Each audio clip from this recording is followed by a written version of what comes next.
Okay, my friends, more shocking truth today. What are we looking at here? First of all, we're looking at something that is from a Brian Forrester video, where this is a very large Egyptian statue, very, very large. I don't know, let's say 30 feet tall, something like that. Maybe not that tall, but somewhere in that area.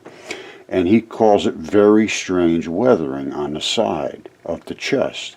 Well, I know exactly what it is. Those are ribs, and that's the guy's lung. They they used creatures and coated them with some type of a coating and made statues into them. And I mean, they did this a lot. I've seen a lot of it. Now, and they used giants. This was a giant compared to us. The Sphinx, I believe, may have been alive at one time. And here's why I say that. Look up here on the side of his head. You see right there? You see that spot? And you see these colors? You see the colors and the so forth in that little spot? And the same thing over here, you see that spot right there? And you see up here in his nose? The cavity of the nose is wide open. All right, and then you have that. Well, what is that thing doing there? Well, I can tell you what it's doing there. It is that an artery. And there's the ear right there. There's the artery right in front of the ear. Arteries with red blood, they blow out. They are very, very movable fluids. Are red blood. The black blood has clamps and it sort of sections off and they don't run out.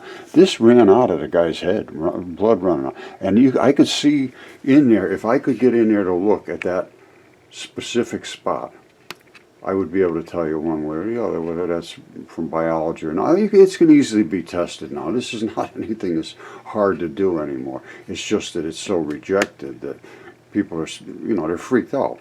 They're basically freaked out. Now look at this. You see the ear right there? Here's the hole of the ear. Here's that little blood vessel. Boom, boom. Well, guess what? Boom, boom, boom, boom. Boom, boom, boom, boom. All right, this is what they did. They put a slip of clay or something over the top of these mummies, and then they made them into statues. These were Syrian heads that they decorated.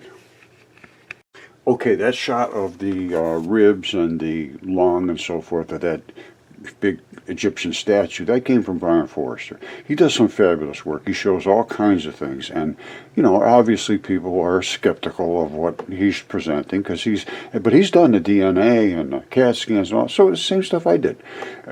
But my stuff is a little more spectacular, gigantic stuff, but he's asking questions about the things that he sees he can't make sense of, just like that strange pattern of weathering, which was the lungs and the ribs, and even the pyramids. There's a lot of stuff I could contribute if I could get into a discussion, and I certainly would love that. And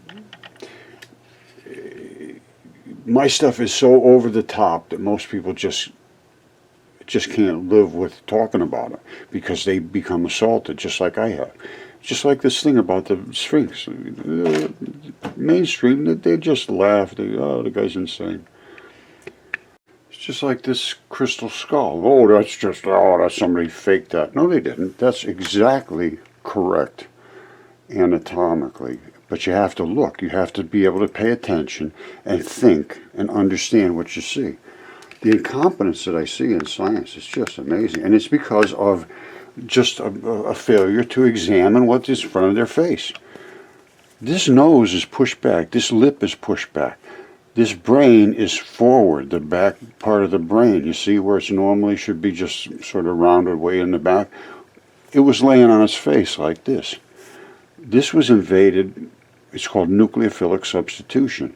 The synovial sheath that covers all of your nerve fibers and so forth is still intact. You see it? It's still there. That's the membrane stuff. It's different than the gray matter. So you see it differently, and it's right there. A 5-year-old could see that nobody could do this inside. How would you do that? Think about it. But you got to look. You don't look, you're never going to see. Okay, see now we're boom, boom, boom, and how about this?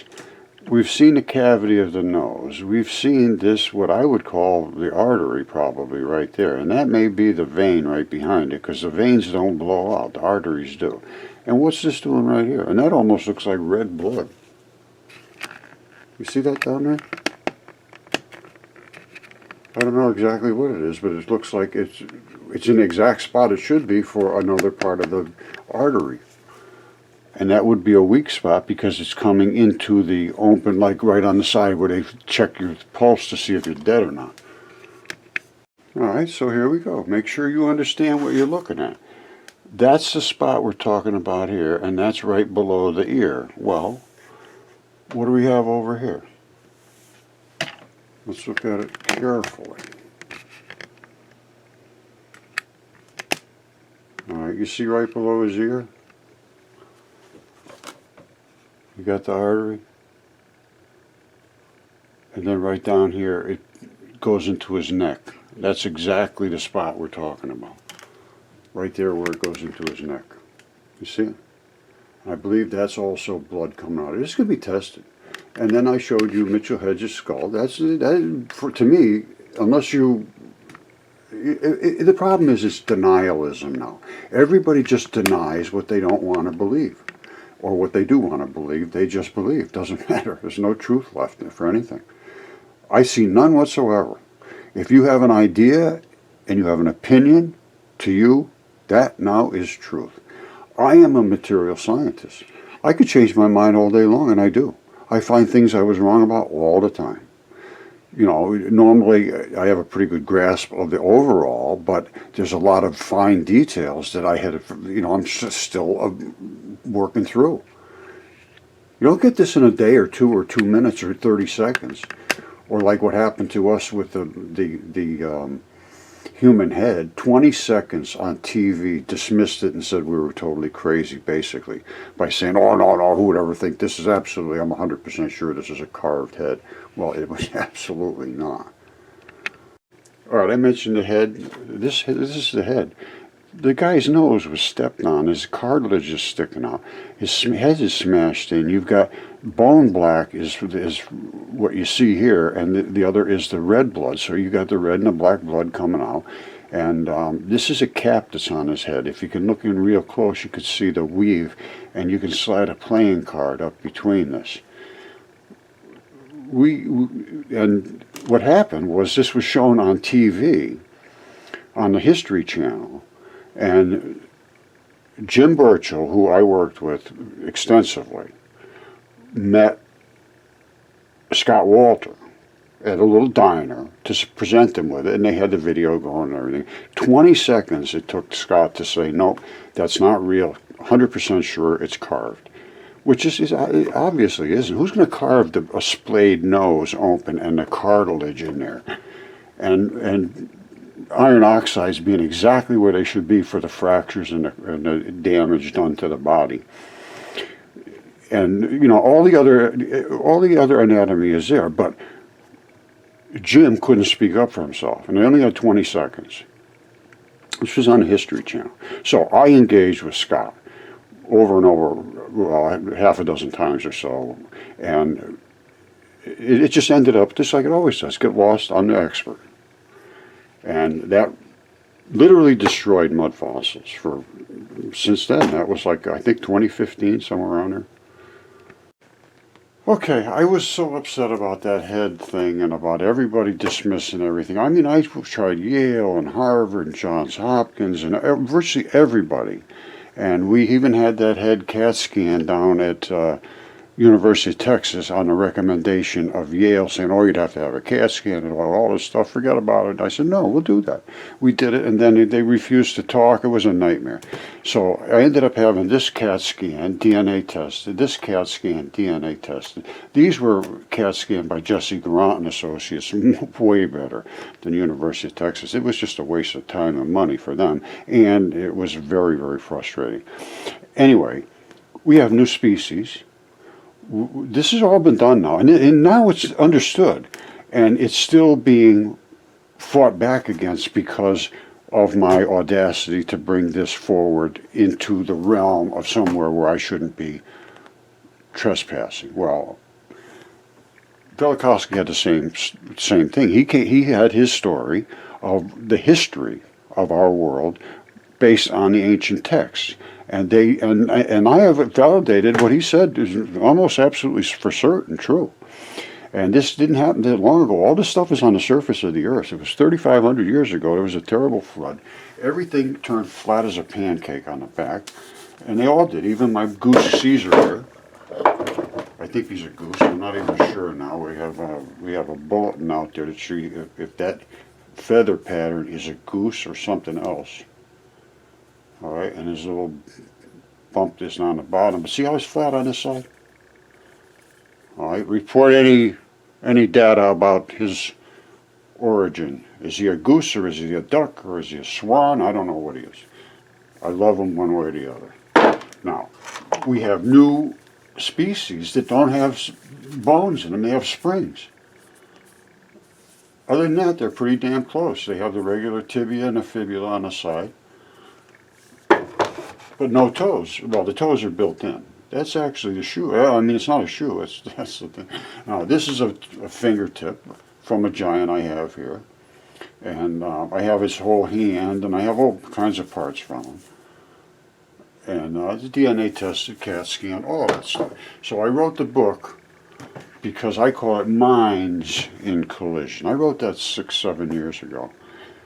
And it's Mudfossils and Velikovsky. I want Velikovsky remembered. Now, this is on Amazon, I think. It's 99 cents. I never made a penny on it. I don't want to make any money on it. I put it out, and I never even advertised it. I just want it to be there so that when all this stuff hits the fan, which it should be any day now, I bet I've been saying that for 10 years, Velikovsky will be remembered for what his contribution was. He had worlds in collision, which is what happened is why all these mud fossils are here, because of worlds in collision. We almost got hit by Venus, which was a fiery comet at that time, ejected from Jupiter. Everything was written all around the world, every culture. So I was really upset. I wrote the book. And there's some things in there, and I had a thing about question everything on Facebook, and I just just all crazy people came up there and destroyed my research, basically. So I abandoned that, and I don't know even anything about it anymore. I just got the hell away from it quick, because this is what happened.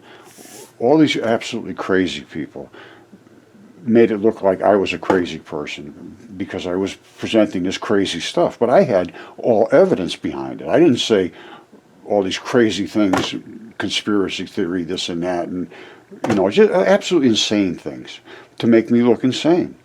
And it worked fine. It absolutely worked great. They made me look insane. And everybody looked at me as insane, and I don't really care. But I want Velikovsky to be remembered for not being insane. Right now, if you ask professors and so forth about him, they'll laugh and say he was crazy. And they've never done their own homework, so they are the ones that failed. Okay, I'm going to tell you right now, I do know exactly what I'm talking about, and I would like to have some engagement with some people that think they do know what they're talking about. Geologists, archaeologists, anatomists, biologists, chemists. We can go through all this stuff together, and we can discuss it respectfully, but I need to be able to discuss it with somebody. It's getting to be just basically ridiculous. We have new species of humanoids type things with springs in their feet. I found how to process of these body parts turning into solid stone. what feldspar is. It coats the bodies of these creatures. Aluminum silicates, nucleophilic substitution. So much needs to be discussed. And that's what I like. And I'm very, very happy to do it in a very pleasant manner.